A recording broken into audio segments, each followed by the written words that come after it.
The things you pay money for, you should not become the slave of those things. If you want to become a great consumer, what are the things which you actually need? What are the things you should be looking for? What are the skills you should have to become someone who will get a value for their money? So these are the things which you should actually do. Do you first pointer is, do you actually need that device? The second thing is, point out all the things which you need in that device. Like, for example, I'll take it as my phone. I wanted the phone to be compact. I wanted the phone to have good cameras. I wanted the phone to have good screen. And I wanted the phone to have good build quality. These were the things which I had in my mind while buying a phone. This is the list which I had made before buying the phone, because most of the times if you do not make this list and you just go in directly to buy the things, trust me, you will end up getting things which you don't even need in a device.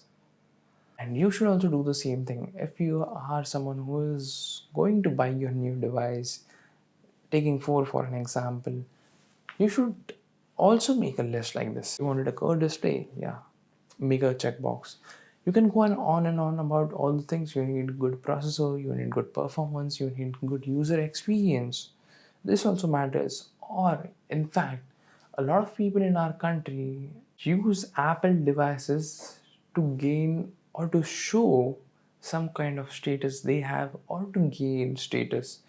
I'm not saying that is wrong, but if this thing is in your checklist, you should also mark that, and you should also calculate the price you're going to pay for it. What do I mean by this?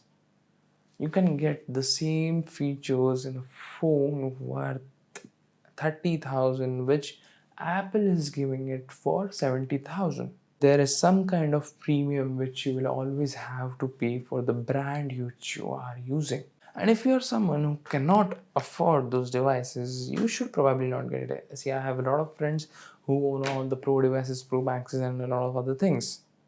But the reality is, they can easily afford it.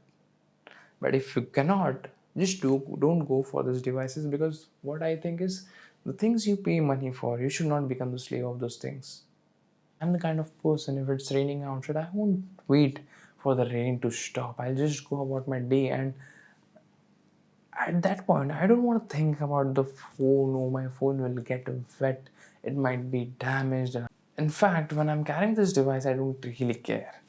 But just imagine if I was using a Z Fold 6 and if it was raining outside, I would care about the phone. What if anything happens to this phone? What if it doesn't last the rain? What if all those thoughts come in my mind? Then I'm probably the slave to my device. And when I'm buying something, I don't really want to be the slave of the things which I'm paying money for.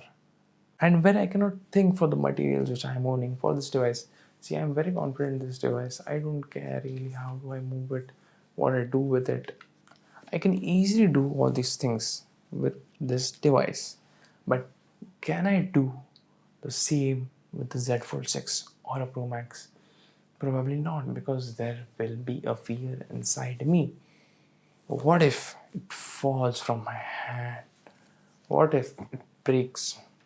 So the things you pay money for, you should not become the slave of those things.